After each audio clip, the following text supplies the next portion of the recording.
এই বাড়িতে আজও একজন থাকে, যদিও সে মরে গেছে। কিছু বাড়ি খালি দেখায়, কিন্তু ভেতরে ভেতরে এখনো কারো অপেক্ষা চলতে থাকে। এই গল্পটা তেমনি এক বাড়ির, যেখানে সবাই জানে ওর মালিক মারা গেছে, তবু আজও লোকেরা বলে রাতে আলো জ্বলে। আজ সেই কথাই বলবো। বাড়ির পরিচয়টা কি? বাড়ির পরিচয়টা হলো, আমাদের গ্রামে একটা পুরনো বাড়ি আছে, মেন রাস্তা থেকে একটু ভেতরে, দোতলা, লোহার গেট, আর সামনে শুকনো শিউলি গাছ। বছর 5 আগে এই বাড়ির একমাত্র মানুষটা মারা যায়। নাম ছিল রতন কাকু। তারপর থেকে বাড়িটা বন্ধ। শুরুর দিকে সবাই বলতো বাড়ি বন্ধ তাই এমন লাগছে, কিন্তু ধীরে ধীরে কথা বদলাতে লাগলো। রাতে কেউ কেউ দেখে বারান্দায় আলো, কখনো জানালার পর্দা নড়ছে, কিন্তু ওই বাড়িতে কেউ থাকে না।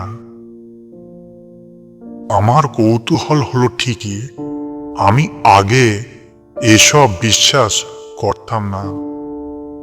ভেবেছিলাম ভয়, কল্পনা। একদিন বিকেলে আমি আর আমার বন্ধু ওদিক দিয়ে যাচ্ছিলাম।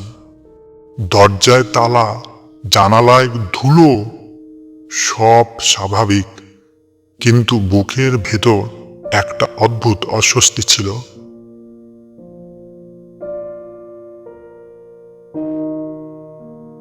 সেই রাতেই ঘুম ভাঙল হঠাৎ। ঘড়িতে তখন প্রায় 2টা। আমি জানালার দিকে তাকিয়ে দেখলাম রতন কাকুর বাড়িতে আলো, হালকা হলুদ আলো। আমি ভাবলাম কারো ভুল, কিন্তু আলোটা ধীরে ধীরে জানালা থেকে বারান্দায় গেল।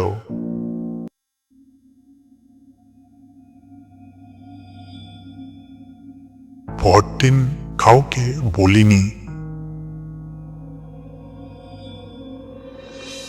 পরের রাতে আবার দেখলাম, এইবার বারান্দায় একটা অবয়ব, পুরো মানুষ না, ছায়ার মতো, মাথাটা একটু ঝুঁকে, ঠিক রতন কাকুর মতো।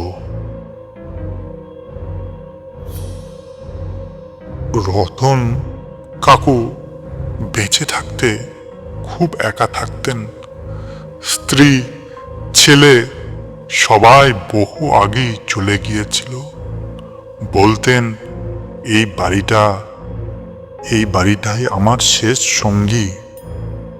মরার আগে কারো বাড়িতে যেতে চাননি, এই বাড়িতেই মরে যান।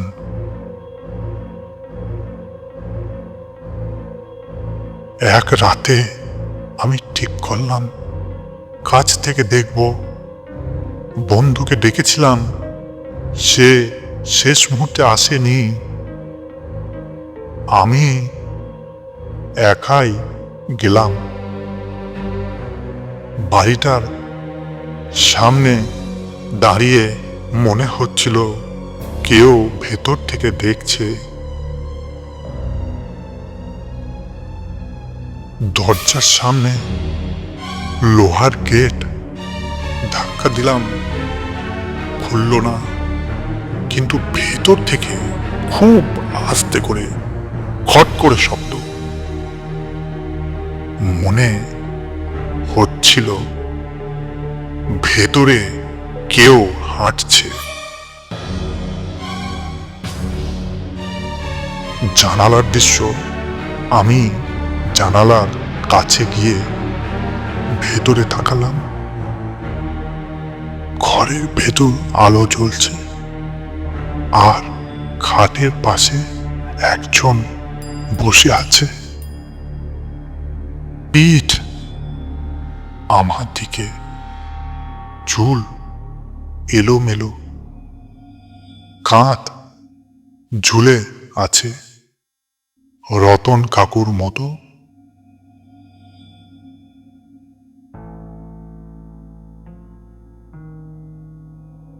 হঠাৎ সে ধীরে ধীরে মুখ ঘোরালো।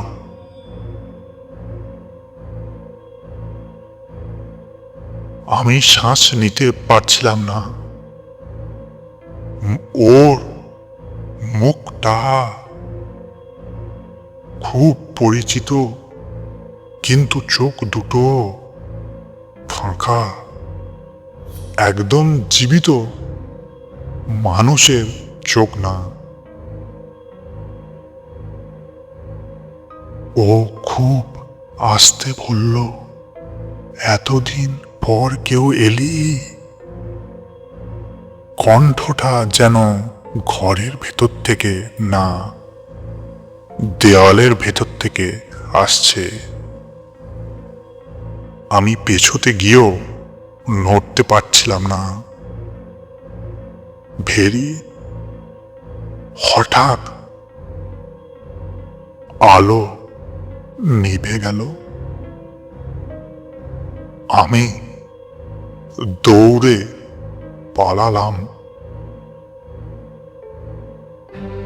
সেই রাতের পর ওই বাড়ির দিকে আর তাকাইনি। কিন্তু আজও গ্রামে কেউ কেউ বলে রাতে ওই বাড়িতে একজন থাকে, যদিও সে অনেক আগেই মরে গেছে।